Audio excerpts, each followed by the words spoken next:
फंदे जन्म अनेक के, गुरु बिन कौन छुड़ाए। मोह ममता की जेवड़ी, और से काटी ना जाए। बोलो जयकारा बोल मेरे श्री गुरु महाराज की जय। बोलिए सांचे दरबार की जय। श्री आनंदपुरवासी भगवान की जय। श्री नगली निवासी भगवान की जय। समस्त भगत जी को जय सच्चिदानंद जी। भगत जी इस चैनल को सब्सक्राइब कीजिए, वीडियो को भी लाइक कीजिए और वीडियो को ज्यादा से ज्यादा गुरुमुखों के पास शेयर कीजिए, ताकि यह भक्ति में सत्संग समस्त गुरुमुख जन तक पहुंच सके और आप भी पुण्य के भागी बन सके। जय सच्चिदानंद भगत जी। धोखे से बचो। दुनिया में रहते हुए इंसान का संबंध आम तौर पर जिन चीजों से रहता है वह माया और माया के सामान हैं, काल की सामग्री हैं तथा अनेक प्रकार की ख्वाहिशें हैं, जिन्होंने जीव को अपना गुलाम बना रखा है। जीव बहुत चाहता है कि मैं सुखी और खुश रहूं, मगर ये उसे सुखी नहीं होने देते। काल व माया के साथ जीव की हर समय खींचातानी चलती रहती है। काल और माया जीव को हमेशा अपने कब्जे में रखना चाहते हैं। वे हर समय जीव पर अपना गलबा डालते हैं और उन्होंने जीव पर कुछ ऐसा गलबा डाल रखा है कि बेचारा जीव अपने आप से, अपनी असलियत से और अपनी रूहानी ताकत से ही गुमराह हो चुका है। यही कारण है कि वह आम तौर पर दुनिया में दुखी और अशांत रहता है। यद्यपि सुख और खुशी हासिल करने के बहुतेरे प्रयत्न भी करता है, मगर काल और माया की रचना ऐसी है कि वे जीव को सुखी नहीं होने देते। काल और माया जीव के बड़े दुश्मन हैं और हर समय इनके अधीन रहने से जीव दुश्मनों के कब्जे में आया हुआ है। फिर जहां ऐसी हालत हो वहां सुख की आशा कैसे की जा सकती है? लेकिन जीव इतनी बड़ी गलतफहमी का शिकार है कि इन्हीं दुश्मनों से ही वह सुख, शांति और आनंद हासिल करने की व्यर्थ आशा लगाए रखता है। काल माया की धोखे की रचना और झूठे आडंबर वगैरह से ही वह सुख और खुशी हासिल करना चाहता है, परंतु ऐसा हो सकना भला कैसे संभव है? जिस प्रकार किसी को अपने दुश्मन से सुख, आराम या खुशी, फायदा पहुंच सकने की हरगिज आशा नहीं होती, इसी प्रकार ही अगर यह जीव चाहे कि काल और माया की रचना में मैं सुखी रहूं या मेरा समय आनंद और शांति से गुजरे, तो यह कतई अनहोनी बात है। ऐसा होना असंभव है।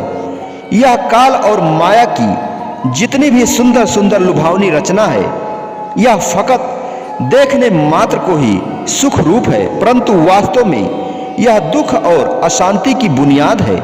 इसलिए संतों का कहना है कि इससे भूलकर भी सुख और खुशी की आशा नहीं रखनी चाहिए। मिसाल के तौर पर जैसे मृग तृष्णा का जल है, दूर से देखने में मौजें मारता हुआ, ठाठे मारता हुआ और लहराता हुआ दरिया नजर आता है, मगर उसमें असलियत कुछ भी नहीं होती। अगर कोई चाहे कि मृग तृष्णा जल से प्यास बुझ जाएगी, तो यह हरगिज नहीं हो सकेगा। यही हाल काल और माया की रचना का भी जानना चाहिए। अथवा जिस प्रकार किसी दीवार पर या कागज पर एक बाघ की बढ़िया तस्वीर बना दी गई हो, उस चित्र में तरह तरह के अच्छे अच्छे पेड़ पौधे, फलदार वृक्ष तथा भांति भांति के सुंदर फल लगे दिखाई दे रहे हों, देखने में वह तस्वीर का बाग कितना सुहावना और सुंदर मालूम होता है, मगर क्या उन नजर आने वाले सुंदर फलों से किसी का पेट भर सकता है? नहीं। अगर कोई यह चाहे कि मैं इन बढ़िया फलों से अपना पेट भर लूं, तोड़कर खा लूं, क्या ऐसा हो सकेगा? हरगिज नहीं। आरिफों का कौल है, बागे दुनिया बा हकीकत चमने तस्वीर अस्त, जी गुलिस्ता गुले मकसूद बदामा मतलब, अर्थात दुनिया का यह खूबसूरत नजर आने वाला बाग असल में तस्वीर का बाग है। इसीलिए उस तस्वीर के बाग से अपना मकसद का फूल हासिल करने की आशा न रखें। दुनिया की सब रचना इसी तरह तस्वीर का बाग है। इसमें से मकसद का फल हासिल हो जाए या किसी की तृप्ति हो जाए, यह असंभव है। जाहिर में माया की सब रचना सुख रूप भासती है, मगर इसमें सुख शांति का तो कहीं नामो निशान भी नहीं है, क्योंकि यह सब काल और माया की रचना है। माया की इस रचना में सुखी कौन रह सकता है? वह जिसने दुश्मन को दुश्मन और सज्जन को सज्जन जान लिया है, अर्थात जिसे मित्र और शत्रु की ठीक ठीक पहचान की गई हो। फिर वह धोखा नहीं खाएगा, वह नुकसान से बचा रह सकता है। लेकिन जिसे दुश्मन और सज्जन की ठीक पहचान नहीं है, वह तो सदा नुकसान में रहेगा। जिसने दुश्मन को ही अपना सज्जन मान रखा है, तो फिर भला दुश्मन भी कभी किसी को फायदा पहुंचा सकते हैं या सुख शांति दे सकते हैं? नहीं, वह तो हर समय धोखा ही देंगे। इसी प्रकार जीव आमतौर पर दुश्मन के धोखे में आया रहता है। काल, माया और काम, क्रोध, मोह, लोभ, अहंकार इत्यादि विकार का उस पर अधिकतर दबाव रहता है। ये सब मिलकर जीव को हर समय परेशान बनाए रखते हैं। 24 घंटे जीव की यही हालत रहती है कि दिन रात वह इन दुश्मनों के गलबे में आया रहता है।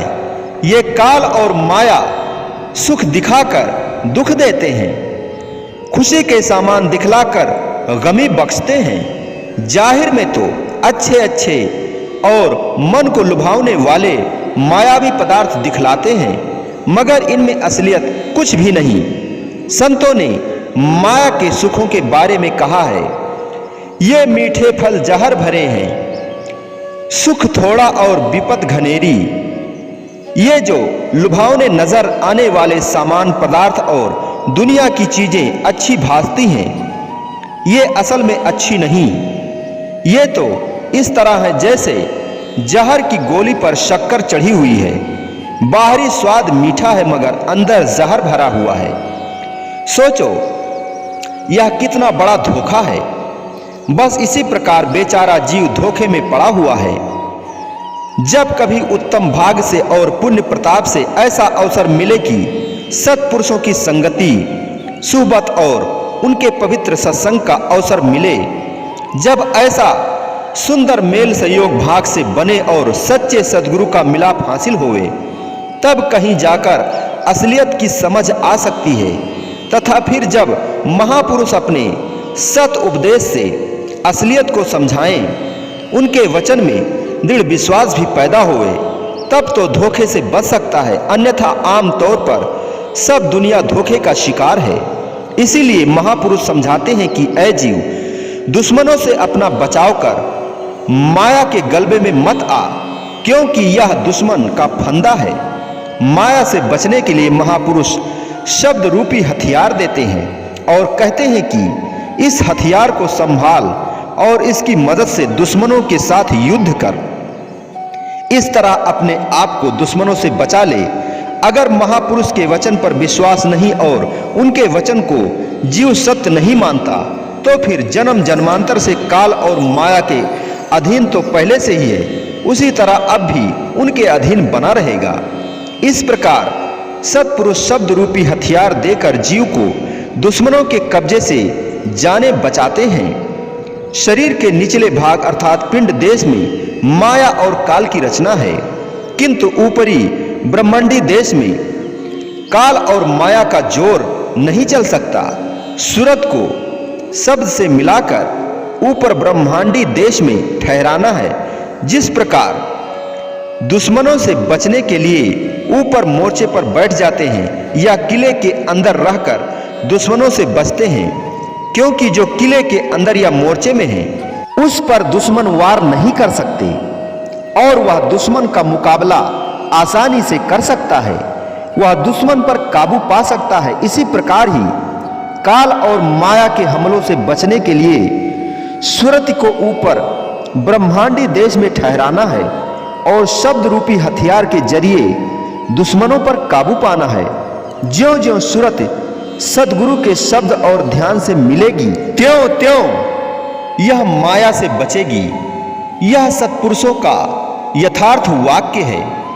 जितना किसी की समझ में आ जावे उतना ही वह लाभ प्राप्त कर सकता है। इसीलिए माया के धोखे से बचकर सुरति को सद्गुरु के शब्द और ध्यान में लगाना है। माया तो बार बार अपने आडंबर दिखलाकर जीव को भरमाती है और मन भी उससे मिला हुआ है। माया के गलबा में आकर मन बार बार बुराई की तरफ दौड़ जाता है, मगर सत्पुरुषों ने कहा है, मन लोचे बुराइयां गुरु शब्दी यह मन होड़िए। दुश्मन का तो यह स्वभाव है कि वह दुश्मनी और बुराई करेगा ही, क्योंकि जन्मों से यह मन माया में फंसा हुआ है। अब मन का ही वही स्वभाव बन गया है कि वह बुराई की तरफ जाएगा और नुकसान करेगा। इसका इलाज यही है कि सुरत को सद्गुरु के ध्यान में लगाओ। ज्यों-ज्यों इंसान सुरत को वहां लगाएगा उसमें ताकत आती जाएगी, फिर माया और काल उसका कुछ भी बिगाड़ नहीं सकेंगे। नहीं तो दूसरी सूरत में काल और माया हर समय जीव को नाच नचा रहे हैं। मन काल और माया का एजेंट है, इसके धोखे में न आओ। काल और माया का 24 घंटे काम यही है कि जीव को भक्ति भजन में लगने ही नहीं देते। लेकिन सच्चे प्रेमी भक्त सत्पुरुषों के वचन पर दृढ़ विश्वास और निश्चय रखते हुए अपनी सूरत को काल माया से आजाद करा लेते हैं। वह शब्द और ध्यान की कमाई करके माया की गुलामी से आजाद होते हैं। बस यही धोखा है कि सद्गुरु जीव को तो गुलामी से आजाद कराना चाहते हैं और जीव माया की गुलामी में खुश होता है। लेकिन जरा सोचो कि गुलाम और आजाद में भी कुछ अंतर है या नहीं। महापुरुषों को दया आती है कि क्यों जीव 24 घंटे माया का गुलाम बना रहे। काल और माया की हकीकत तो कुछ भी नहीं, लेकिन यही उनका कमाल है कि कुछ ना होते हुए भी सब कुछ भासते हैं। अनेक प्रकार के रंग रूप और सामान वगैरह दिखलाकर ये जीव का मन भरमा लेते हैं, मगर नहीं, इस धोखे से बचना है। जिसे असलियत की परख हो जावे और दुश्मन सज्जन का ठीक ठीक पहचान हो जाए, वही इस भारी धोखे से अपने आप को बचा सकता है और वही सच्ची खुशी का सच्चा ठिकाना पा सकता है।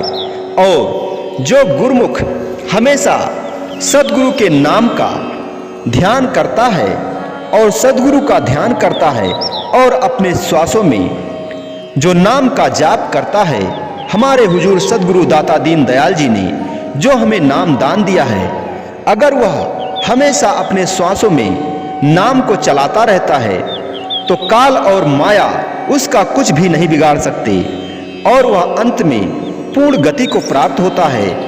वह सद्गुरु के साथ मिलकर एकाकार हो जाता है। बोलो जयकारा बोल मेरे श्री गुरु महाराज की जय। बोलिए साचे दरबार की जय। श्री आनंदपुरवासी भगवान की जय। श्री नगली निवासी भगवान की जय। समस्त भगत जी को जय सच्चिदानंद जी।